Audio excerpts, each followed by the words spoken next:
सोया है चौकीदार। पेट्रोल और डीजल की कीमत रही सेंचुरी मार, कहां सोया है चौकीदार, कहां सोया है चौकीदार। गैस सिलेंडर की कीमत भी 1000 के पार, कहां सोया है चौकीदार, कहां सोया है चौकीदार।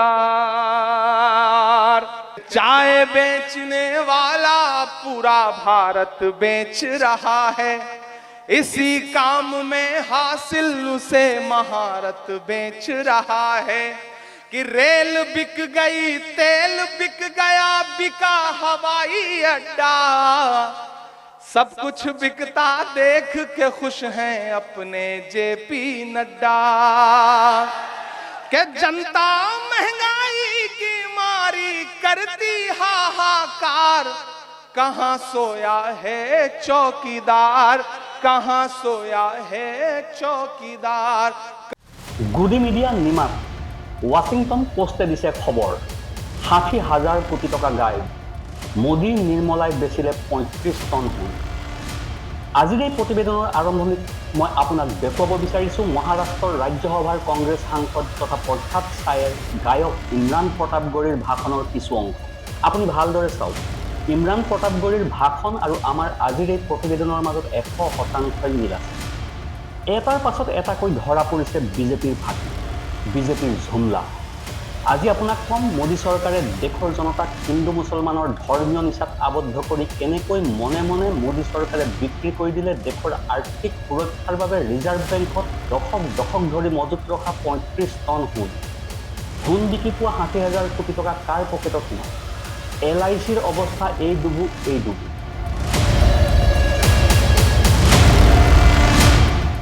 নমস্কাৰ, নিউজ অন নৰ্থ ইষ্টৰ আজিৰ এই প্ৰতিবেদনলৈ আপোনাক স্বাগতম।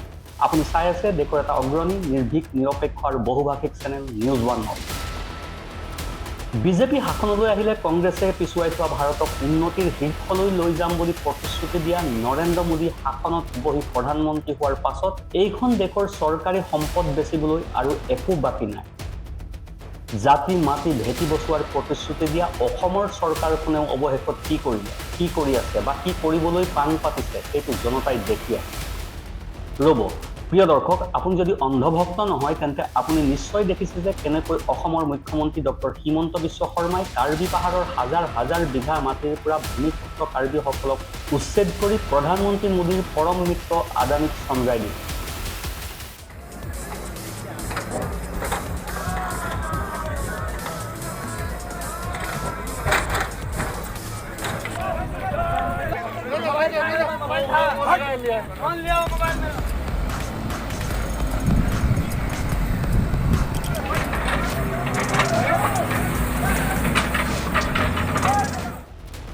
কেনেকৈ কোকৰাঝাৰত ভূমিপুত্ৰ বড়োসকলৰ মাটি মুখ্যমন্ত্ৰী হিমন্ত বিশ্ব শৰ্মাই বলপূৰ্বকভাৱে কাঢ়ি লৈ আদানীৰ চৰণত থপি দিবলৈ গৈছে।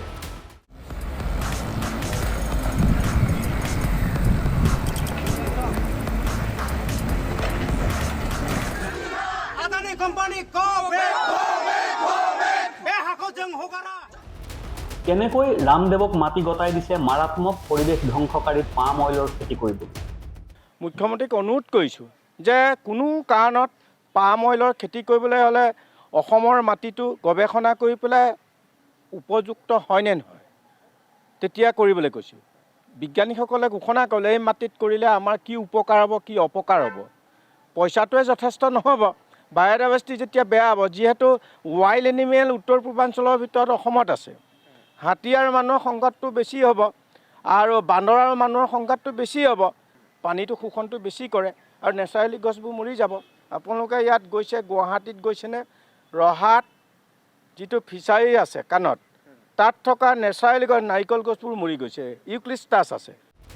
কাৰ্বি পাহাৰত আদানীক 3,000 বিঘা মাটি প্ৰদানৰ বিষয়টো শুনি দেখি মহামান্য উচ্চ ন্যায়ালয়ৰ ন্যায়াধীশ পৰ্যন্ত স্তম্ভিত হৈ গৈছে। Is this some kind of joke or what? 3,000 bighas allotted to a private company. Item 7. What company? Your Mahabal Cement. Cement. Cement company. You have been granted an area of land. Yes, allotted 3,000 bighas. 3,000 bighas. Yes, Your Lordship. The entire not NC district. Lordship, I don't know the extent of the entire. What is going on? No, Lordship. 3,000 bighas allotted to a private company. Yes, Lordship, for establishing, there is a mine. We know, Mining- madam. We know about something about NC. It's NC. barren land and it's, We know how barren is NC is. Lordship, 3,000 bighas. the What kind of council- decision is this? Lordship, I'll show you the, They will have a mine over there. Yes. For the limestone. Mr. Sharma, 3,000 bighas? Is this some kind of joke or what? no, Lordship, we need it. It's because of, Your need is not the issue, madam. Public interest is the issue. কাৰণ জাতি মাটি ভেটি বচোৱাৰ প্ৰতিশ্ৰুতি দিয়া মুখ্যমন্ত্ৰী হিমন্ত বিশ্ব শৰ্মাৰ হাতত গাদী বচোৱাৰ আন কোনো বিকল্প নাই। যেনেকৈ নহওক আদানী আম্বানী ৰামদেৱক অসমীয়াৰ মাটি কাঢ়ি পুলিচ লগাই মাৰপিট কৰি জনসাধাৰণক হত্যা কৰি হ'লেও দিবই লাগিব, কাৰণ নিজৰ গাদী বচাব লাগিব, প্ৰাণ বচাব লাগিব। মোদী শ্বাহৰ ওচৰত হয় হুজুৰ নহ'লে ইফালে মুখ্যমন্ত্ৰীৰ গাদীত বহিবলৈ সৰ্বানন্দ সোণোৱালে ঠেং দাঙিয়েই আছে। বেচক বিজেপিয়ে দেশৰ ৰাজ্যৰ সম্পদসমূহটো বেচিলেই এতিয়া বাকী আছে আমেৰিকা বা চাইনাৰ ওচৰত সমগ্ৰ ভাৰতখনকেই বেচিবলৈ। ইমানবিলাক কাণ্ড কাৰখানা সংঘটিত কৰাৰ পাছতো প্ৰধানমন্ত্ৰী মোদীয়ে আকৌ দাবী কৰে তেওঁ হেনো বিশ্বগুৰু। গদি মিডিয়াই প্ৰচাৰ কৰে আৰু অন্ধভক্তই হাত চাপৰি বজায়। মানে কথাবোৰ এনেকুৱা হৈছে যে কলাই শাস্ত্ৰ পঢ়ে আৰু কণাই অৰ্থ ভাঙে।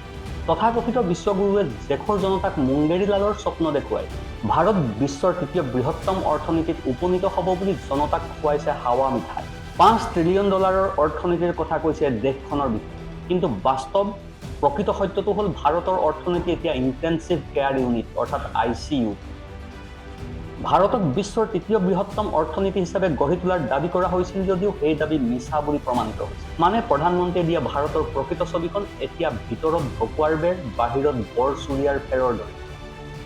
প্ৰশ্নটো হ'ল যদি দেশৰ অৰ্থনীতি ইমানেই টনকিয়াল, ইমানেই শক্তিশালী বুলি প্ৰধানমন্ত্ৰীয়ে প্ৰচাৰ চলাইছিল, তেন্তে ৰিজাৰ্ভ বেংকে কিয় 35 টন সোণ বিক্ৰী কৰিবলগীয়া হ'ল?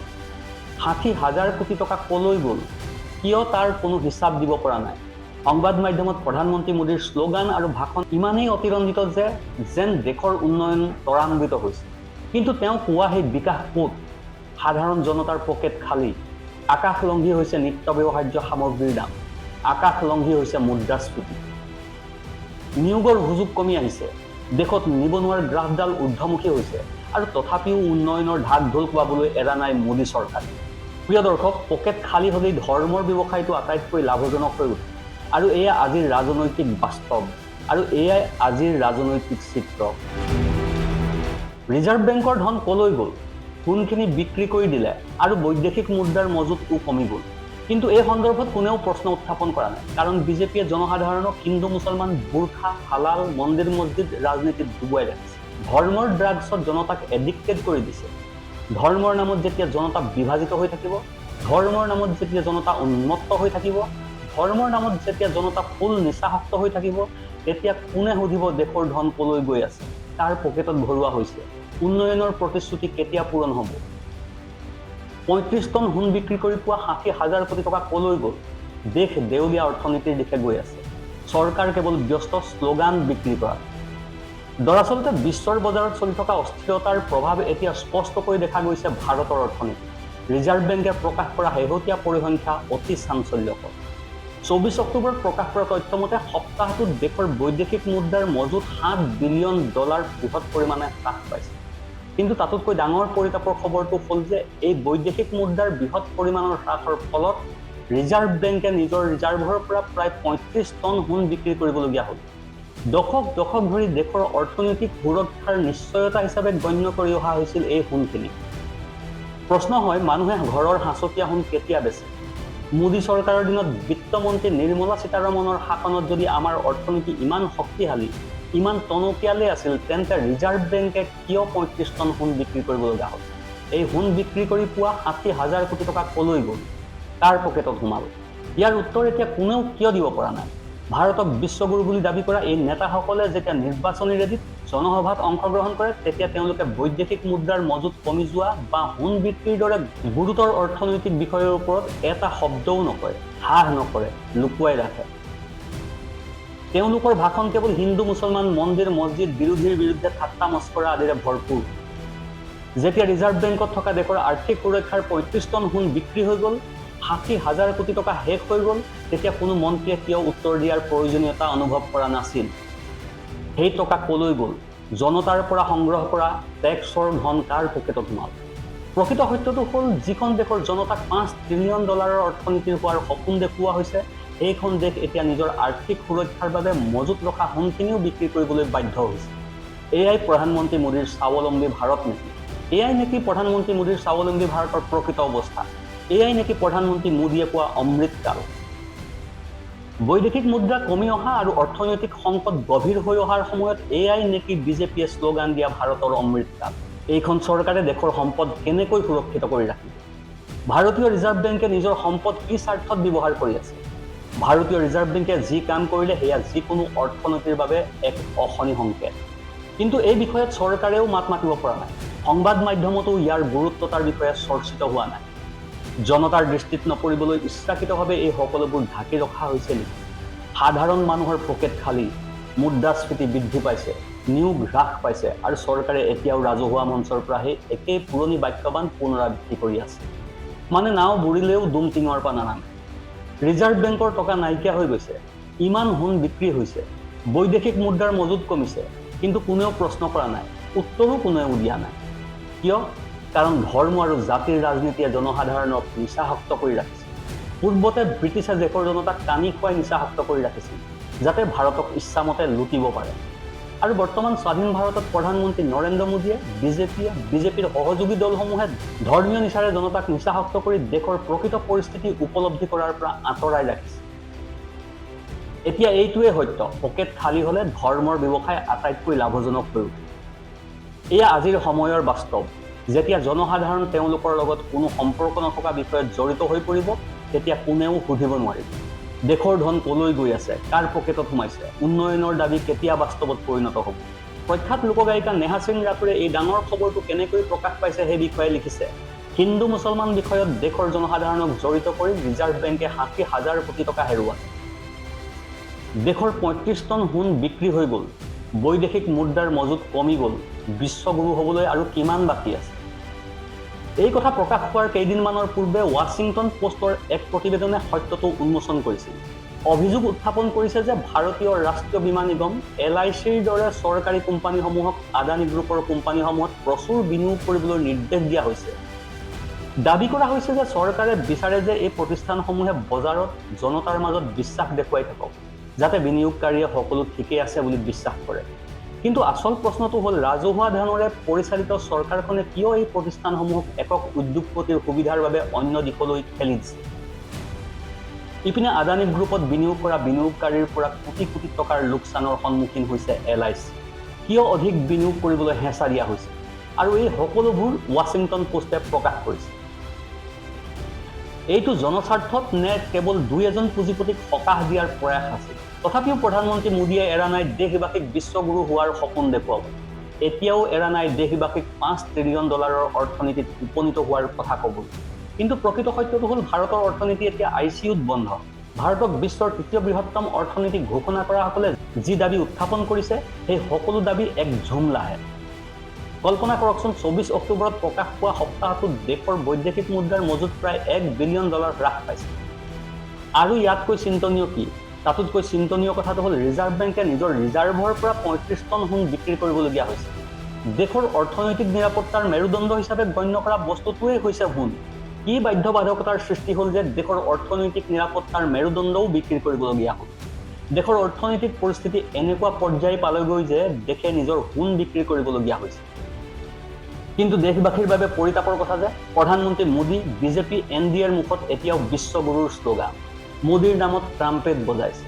এফালে দেশৰ অৰ্থনীতি দুৰ্বল হৈ পৰিছে, আনফালে বিহাৰৰ কংগ্ৰেছ মুৰব্বীক RJDয়ে দা লগাই দিয়াৰ দৰে বক্তব্য দিছে প্ৰধানমন্ত্ৰী।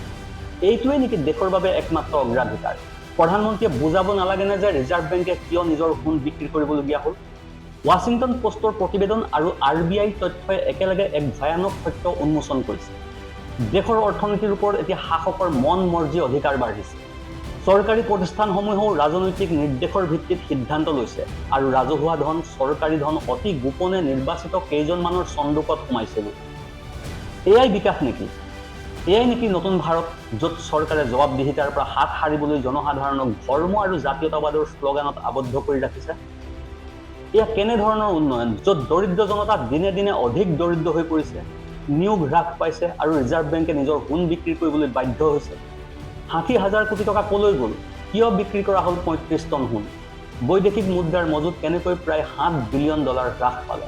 আৰু এই সন্দৰ্ভত কিয় মৌন হৈ আছে প্ৰধানমন্ত্ৰী? বিকাশৰ ফটাঢোল কোবালে প্ৰকৃত সত্য নাইকিয়া হৈ যাব নেকি? দেশক এতিয়া কেৱল ঝুমলা নহয়, উত্তৰৰ প্ৰয়োজন। Bureau report, news 1 north east.